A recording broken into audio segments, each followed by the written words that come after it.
বলো দীপা, বলো আমার মেয়েরা কোথায়, তারা কোথায়, তারা কেমন আছে? হ্যাঁ বন্ধুরা, সূর্য হঠাৎই দীপাকে এমন কিছু জিজ্ঞাসা করবে তেমনটাই ভাবছিল দীপা।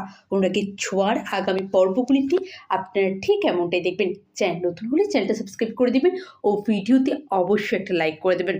সূর্য দীপাকে না দেখতে পেয়ে, দীপা হসপিটালে আসেনি বলে সে তো তুলকালাম শুরু করে দিয়েছিল। শেষকালে সে গ্যাস সিলিন্ডারের ওপর যে বসে আর দিয়ে হাতে একটা দেশলাই নিয়ে দেশলাইটা জ্বালানোর চেষ্টা করছিল। কি সাংঘাতিক একটা মারাত্মক বিপদ হয়ে যেতে পারতো সূর্যর। ওইদিকে দীপাকে তো বলেই দেওয়া হয়েছিল যে তুমি হসপিটালে ঢুকবে না, কিন্তু দীপা কাঁদতে শুরু করে দেয় যে আমি কি ডাক্তারবাবুর কাছে পৌঁছতেই হবে, নাহলে ডাক্তারবাবুকে আমি সারাবো কী করে। তখনই স্যার মিসেস দাসকে পাঠায় দীপাকে ডাকার জন্য। দীপা বুঝতে পারে যে ডাক্তারবাবুর কোনো একটা ক্ষতি হয়েছে।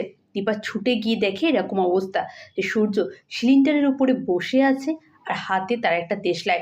দীপার অনুরোধে সূর্য দীপাকে সে দেশলাইটা প্রথমে দিল, তারপরে সিলিন্ডার থেকে নেমে এলো।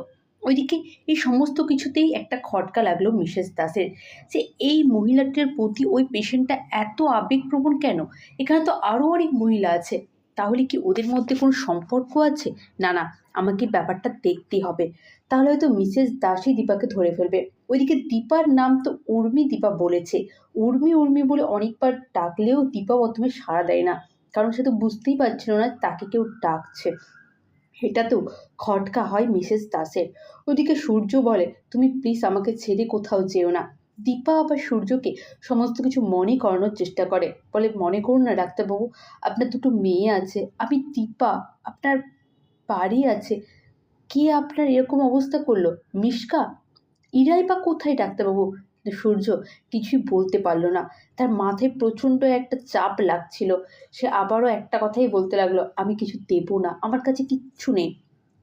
দীপা তখন বলল, ঠিক আছে, আপনাকে কিচ্ছু বলতে হবে না, কে বা কারা আপনার এই অবস্থা করেছে সেটা তো আমি খুঁজে বার করবই। আগে আমি আপনাকে সুস্থ করে তুলি, আপনি সুস্থ হয়ে যান, তাহলেই সমস্তটা হয়ে যাবে। সত্যি তো দীপা কী করে খুঁজে পার করবে যে কে করলো এরকম সূর্যের অবস্থা। সূর্যের আজ কিচ্ছু মনে নেই, তার দীপাকে মনে নেই, তার সোনারূপাকে মনে নেই। ওইদিকে হঠাৎ করে বাইরে বেরিয়ে যখন সূর্য দেখে দীপা অন্য একটা পেশেন্টের খেয়াল নিচ্ছে, তখনই আবার সূর্য রেগে যায়। হ্যাঁ বন্ধুরা, অনুরাগীর ছোঁয়ার আগামী পর্বগুলিতে আপনারা ঠিক এমনটাই দেখবেন। অনেক ধন্যবাদ।